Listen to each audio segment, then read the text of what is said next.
जय महेश। मैं अरुण कल्याणी कोलकाता से माहेश्वरी विचार मंच ईस्ट का एडमिन।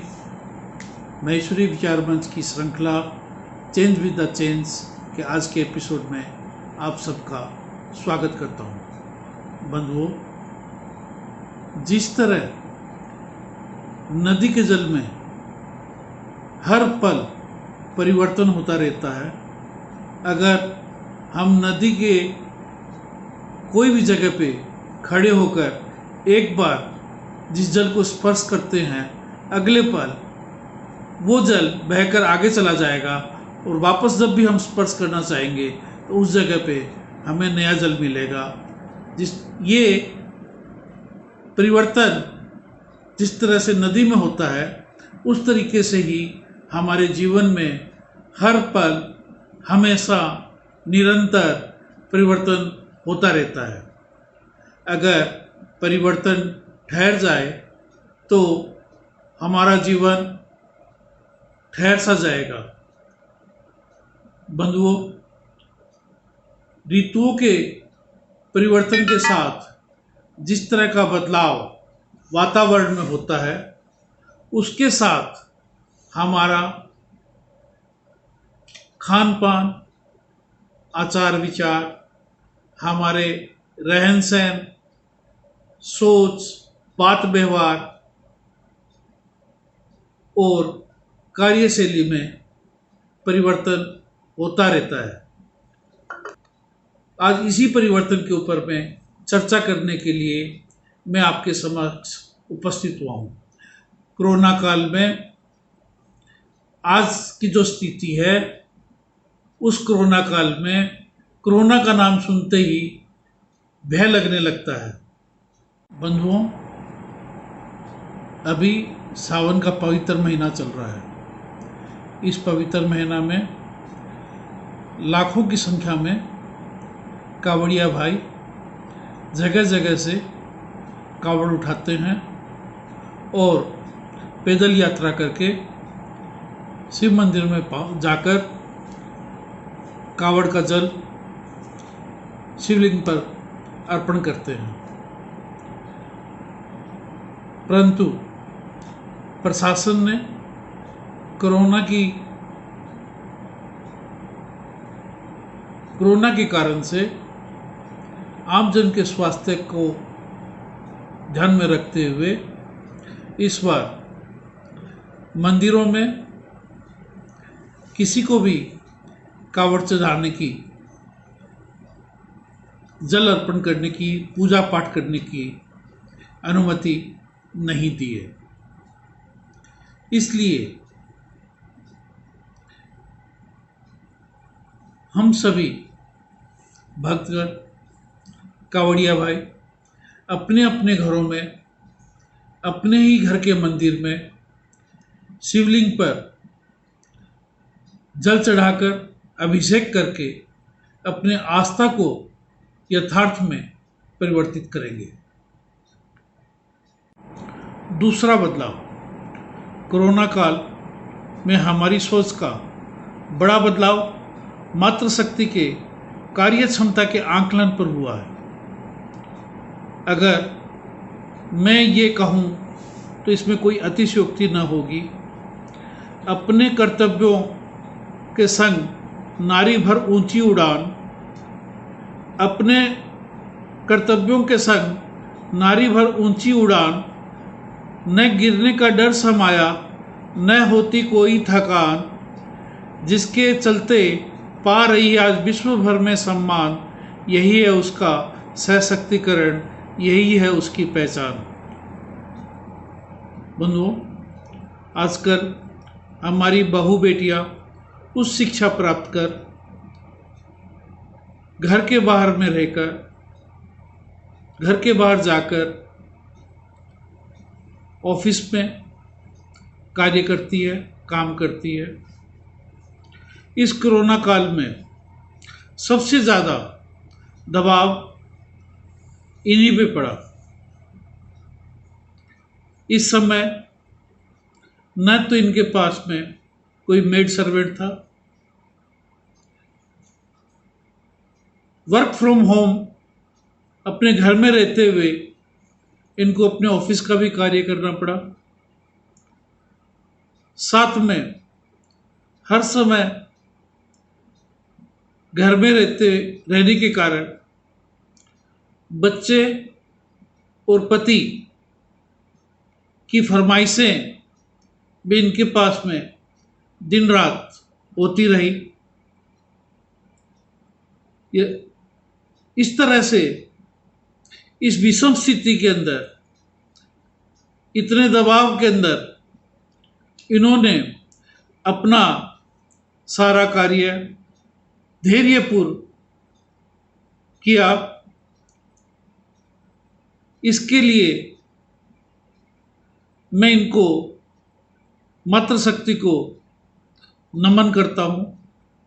एक और विशेष बात मैं आपके साथ में शेयर करना चाहूँगा कि समाचार पत्रों में और मीडिया में सोशल मीडिया में अनेक तरह के समाचार मिले, डोमेस्टिक वायलेंस के समाचार मिले, परंतु हमारे समाज के किसी भी तरह का कोई भी एक समाचार डोमेस्टिक वायलेंस का हमें इस कोरोना काल में नहीं मिला। ये हमारे लिए बहुत गर्व की बात है। इस कोरोना काल में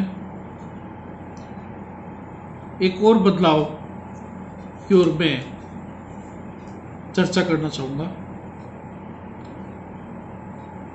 इस कोरोना काल में हमने अपने दूर दराज के रिश्तेदारों के साथ में, दूर बैठे हुए सगे संबंधियों के साथ में, दोस्तों के साथ में वीडियो कॉन्फ्रेंसिंग के जरिए उनसे वार्ता किए, बातचीत किए, भेंट किए, मिलन किया। इसी तरह इसी वीडियो कॉन्फ्रेंसिंग के जरिए लोगों ने लूडो और अन्य अनेक तरह के गेम्स का आनंद उठाया। बच्चों को स्कूल की जगह घर के अंदर वीडियो कॉन्फ्रेंसिंग के द्वारा ही पढ़ाया जा रहा है। कितने ही मोटिवेशनल प्रोग्राम हम इस वीडियो कॉन्फ्रेंस के थ्रू देख पाए, और एक सबसे सुखद और दूरगामी जो बदलाव हमें देखने को मिला वो ये कि हमारी सामाजिक संगठन, हमारी सभा ने भी इस लॉकडाउन के अंदर वर्चुअल मीटिंग करके समय का सदुपयोग किया। अगर भविष्य में भी हम इस तरह की मीटिंगों को वर्चुअल प्लेटफॉर्म पे करते रहें तो इसके दूरगामी परिणाम हमको मिल सकते हैं। मैं इसका एक छोटा सा उदाहरण आपके साथ में देना चाहूँगा। हमारी सर्वोच्च संस्था महासभा में प्राय 150 कार्य समिति के सदस्य हैं। 900 के आसपास कार्यकारी मंडल के सदस्य हैं। पिछले सत्र में कार्य समिति की 10 और कार्यकारी मंडल की 5 मीटिंगें हुई थी। ये मीटिंग भारतवर्ष के अलग अलग स्थानों पे आयोजित होती है, जिसके अंदर पूरे भारतवर्ष से हमारे सदस्य इसमें भाग लेने के लिए यात्रा करके वहां पे पहुंचते हैं। एक औसतन यात्रा खर्च लगभग 7,500 रुपये एक मीटिंग को अटेंड करने में खर्च होता है। इस तरह से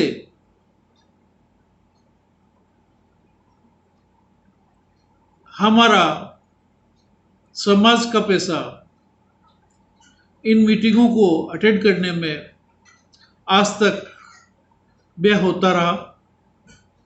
आयोजकों का भी पैसा इन मीटिंगों को करवाने में व्यय होता रहा। अगर इस वर्चुअल प्लेटफॉर्म पे भविष्य में अगर इस तरह की मीटिंग की जाएगी तो ये जो राशि यात्रा में और दूसरे खर्चों में लग रही थी, इस राशि का सदुपयोग हमारे समाज के उत्थान में जरूरतमंद परिवारों के लिए व्यय की जा सकती है। और अगर इसका एक आंकड़ा अगर हम लें कि इससे हमें कितना लाभ हो सकता है, मैं ये नहीं कहता कि सभी मीटिंगें वर्चुअल प्लेटफॉर्म पे हो। कभी कभी हमें साक्षात वहाँ पे पहुँचकर भी मीटिंग करनी चाहिए। जैसे 10 मीटिंग होती है तो साल में एक कार्य समिति की मीटिंग कम से कम सभी को वहाँ पे उपस्थित होकर करनी चाहिए। इस तरह से 5 से 7 मीटिंग कार्य समिति की अगर वर्चुअल प्लेटफॉर्म पे की जाए और कार्यकारी मंडल की मीटिंगें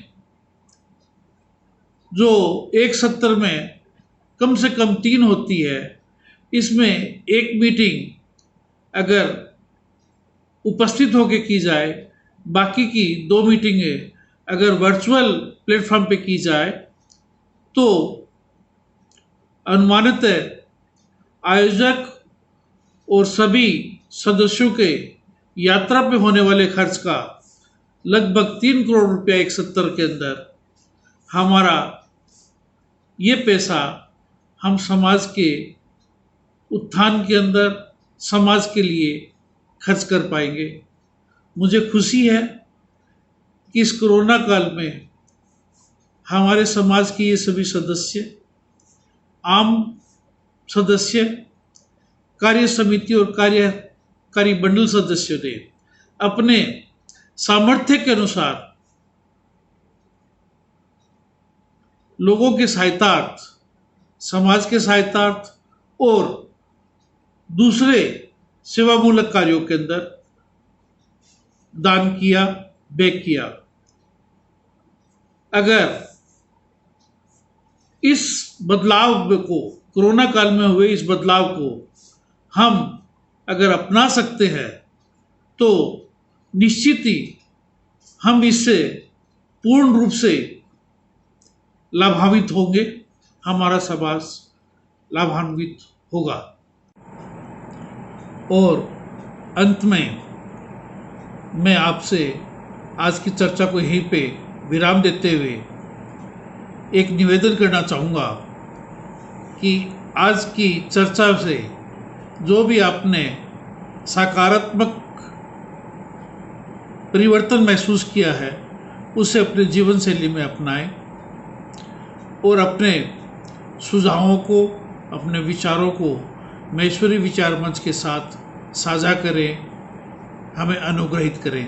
धन्यवाद। जय महेश।